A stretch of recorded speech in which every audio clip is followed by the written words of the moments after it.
El sistema respiratorio está compuesto por las vías aérea superior e inferior. Ambas se combinan para encargarse de la ventilación. El O2 se transporta desde los pulmones a través de IgR unido a una proteína llamada hemoglobina, la cual se le une al O2 y lo transporta por el organismo. La hipoxemia es el signo de un problema relacionado con la respiración o la circulación y puede provocar diversos síntomas como dificultad para respirar. Para evaluar la presencia de hipoxemia, se mide el nivel de oxígeno en una muestra de sangre que es extraída de una arteria, gasometría arterial. La hipoxia es un estado de deficiencia de oxígeno en la sangre, células y tejidos del organismo, con compromiso de la función de los mismos. Esta deficiencia de oxígeno puede ser debida a muchas causas, como el tabaquismo, inhalación de gases. Las vías respiratorias superiores comprenden las fosas nasales, la faringe y la laringe. Las vías inferiores son la tráquea, los bronquios y los pulmones, con todo lo que comprenden. El sistema respiratorio inferior o tracto respiratorio inferior consiste en la tráquea, bronquios, bronquiolos y alvéolos, que conforman los pulmones. Estas estructuras hacen ingresar aire del sistema respiratorio superior, absorben el oxígeno y en el intercambio liberan dióxido de carbono. Patologías de área superior. Rinitis, también conocida como congestión nasal. Entre sus síntomas más comunes están la congestión nasal, estornudos, secreción postnasal, picazón, dolor de cabeza.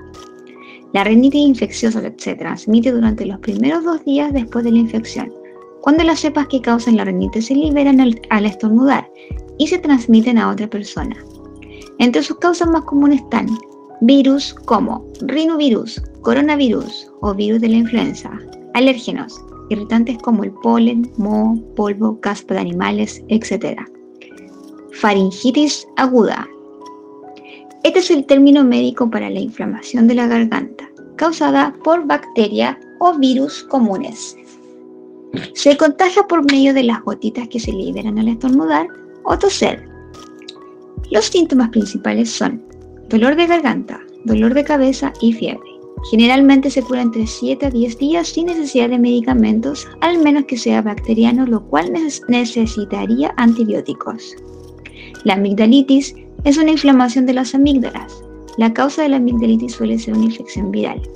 Las infecciones bacterianas como faringitis, estreptocócica también pueden causar la amigdalitis.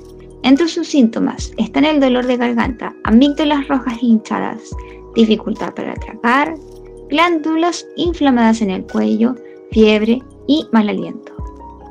La sinusitis aguda hace que los espacios dentro de la nariz, senos paranasales, se inflamen e hinchen.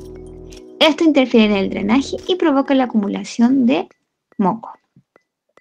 Los síntomas de la sinusitis aguda a menudo incluyen los siguientes síntomas: secreción espesa, amarilla o verdosa, por la nariz o por la parte posterior a la garganta.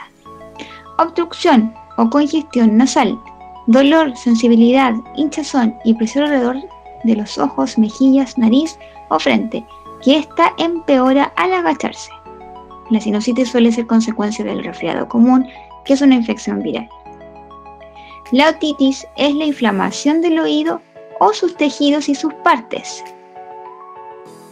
Según la localización anatómica, se clasifica en otitis externas, otitis media.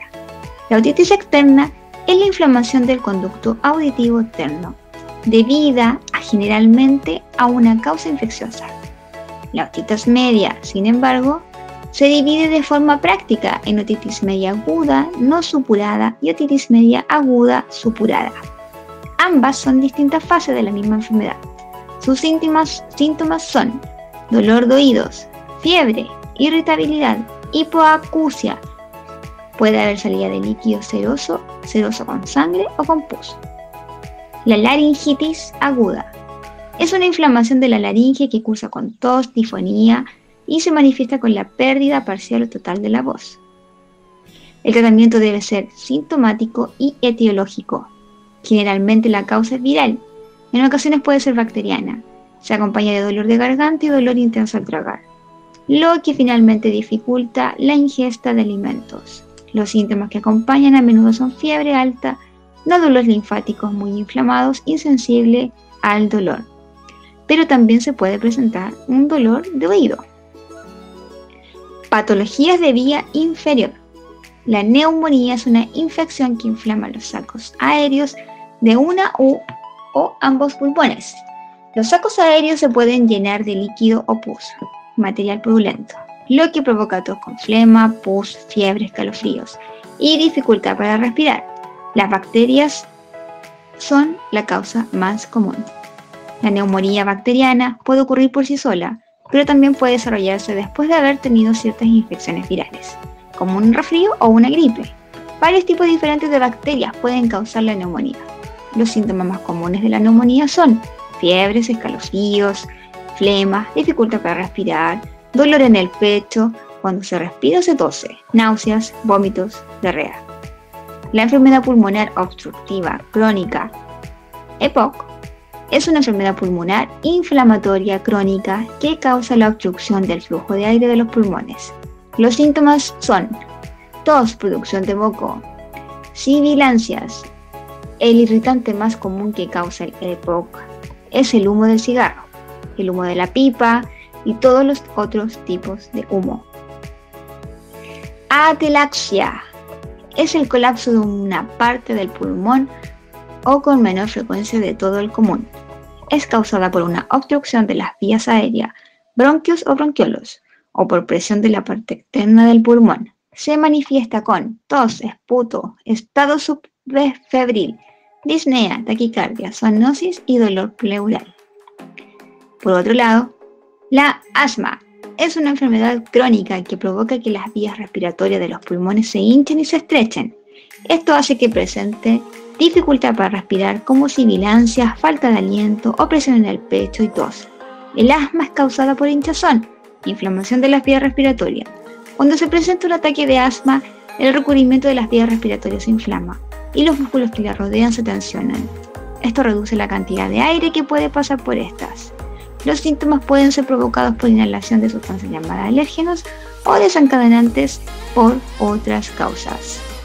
La limitación crónica del flujo aéreo es la inflamación crónica de las vías aéreas periféricas y el enfisema pulmonar se agrupan bajo la denominación limitación crónica del flujo aéreo, debido a que usualmente coexisten y que tienen una misma consecuencia funcional y que sus manifestaciones clínicas son similares.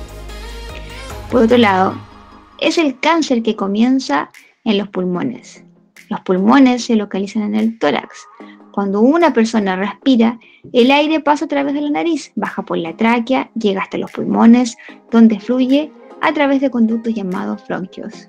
La mayoría de los cánceres de pulmón comienzan con células que recubren estos conductos. Existen dos tipos principales de cáncer pulmonar. Una es el cáncer pulmonar de células no pequeñas, que es el tipo más común. 2. Cáncer pulmonar de células pequeñas, que conforma aproximadamente el 20% de los casos. Si el cáncer pulmonar está compuesto de ambos tipos, se denomina un cáncer mixto, de células grandes, células pequeñas. Y si el cáncer comenzó en otro lugar del cuerpo y se diseminó en los pulmones, se denomina un cáncer metástico al pulmón.